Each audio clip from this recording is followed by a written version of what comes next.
Nos Estados Unidos, a história do ex-jogador de basquete que dá conselhos a alguns dos homens mais poderosos do planeta. Entre eles, o presidente Donald Trump. O ex-astro do esporte virou líder cristão e convence governantes, deputados e senadores a se reunir para estudar a Bíblia. Ele defende a ideia de que a fé pode tornar realidade aquilo que muitas vezes parece impossível. Um aperto de mãos muito esperado. O mundo viu nessa semana um encontro histórico. A primeira vez que um presidente americano e um líder do fechado regime norte-coreano se reúnem. Donald Trump e Kim Jong-un estiveram juntos em Singapura, no Sudeste Asiático, no último dia 12. Os dois assinaram um acordo pelo qual a Coreia do Norte se compromete a desistir das armas nucleares. Mas até chegar aqui foi mais de um ano de tensões entre os dois países, com ameaças perigosas dos dois lados. Muita gente temia um confronto nuclear nunca visto no mundo. E até mesmo os analistas políticos mais experientes não achavam que um acordo poderia acontecer. Em outras palavras, acreditar em um final feliz nessa situação seria visto como uma questão de fé e não de razão.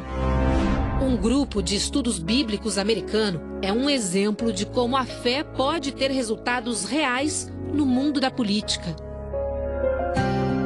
Quando este homem fala, algumas das pessoas mais poderosas do mundo param para ouvir, incluindo o vice-presidente dos Estados Unidos, Mike Pence, e o próprio presidente Donald Trump. Por isso, Ralph Drollinger é considerado um homem muito influente nos Estados Unidos. O trabalho do pastor Drollinger chegou até o centro das decisões no país mais poderoso do mundo. E uma vez por semana, um grupo se reúne aqui na Casa Branca para estudar a Bíblia. As aulas são ministradas por Drollinger, que recebeu o apelido de professor. Ele fala sobre como os ensinamentos do livro sagrado se aplicam à vida e ao trabalho dos servidores públicos. Com 2,15 metros de altura, Drollinger teve uma trajetória promissora no basquete. Por algum tempo, se recusou a disputar a milionária Liga Nacional dos Estados Unidos, a NBA. Isso porque já tinha se comprometido com uma equipe formada por jogadores evangélicos que se apresentava em todo o mundo promovendo a palavra cristã. No fim, Drollinger jogou 2 anos na NBA pelo Dallas Mavericks, mas no auge da carreira abandonou as quadras, segundo ele, depois de ouvir um chamado para mudar de vida. Felt a call on my life to go into ministry. O pastor recebeu nossa equipe na capital americana, Washington. Ele conta que, em 1997, com a ajuda da esposa Danelli, fundou uma organização sem fins lucrativos. A ideia era conquistar o coração dos políticos para os ensinamentos da Bíblia e, com isso, ajudá-los a servir melhor a nação. I think if they're enacting biblically based policy, really helps the nation. Drollinger se sente abençoado por Deus lhe ter proporcionado essa possibilidade e afirma: este é o trabalho da minha vida. Well, it's my life's work. O pastor já influenciou centenas de políticos, além de funcionários de carreira nos órgãos públicos do país. O grupo se chama Capitol Ministries, ou Ministérios do Capitólio em português, uma referência ao prédio onde funciona o Congresso americano. Ralph Drollinger não costuma revelar quem se aconselha com ele, a não ser que o político autorize. Sabemos da existência do grupo de estudos da Bíblia porque o assunto ganhou as páginas da imprensa internacional no começo de abril. Os encontros acontecem semanalmente e, por questões de segurança, são sigilosos. Entre os frequentadores estão o vice-presidente Mike Pence, o secretário de Estado Mike Pompeo, o secretário de Justiça e procurador-geral Jeff Sessions e a secretária da Educação Betsy DeVos. How to treat them with respect, even if they have differing opinions. Segundo Drollinger, a intenção é mostrar a esses homens e mulheres uma nova forma de conduzir suas vidas e suas vocações enquanto políticos. Assim, eles poderão legislar com muito mais confiança. Then they can vote with much more confidence. They can make laws much more confidently. O presidente Donald Trump defende essa ideia. Neste vídeo, gravado na Casa Branca, ele apresenta o ex-presidiário John Pounder, preso por assalto a banco. John ficou anos preso em uma solitária. Trump conta que ele se recuperou depois de começar a estudar a Bíblia e passar os ensinamentos aos outros detentos. Assim, graças ao poder da oração, o que antes parecia totalmente improvável aconteceu. John se regenerou. Trump diz então que John é exemplo de que para resolvermos os muitos e muitos problemas e grandes desafios, a fé é mais importante que o governo. E nada é mais poderoso do que Deus.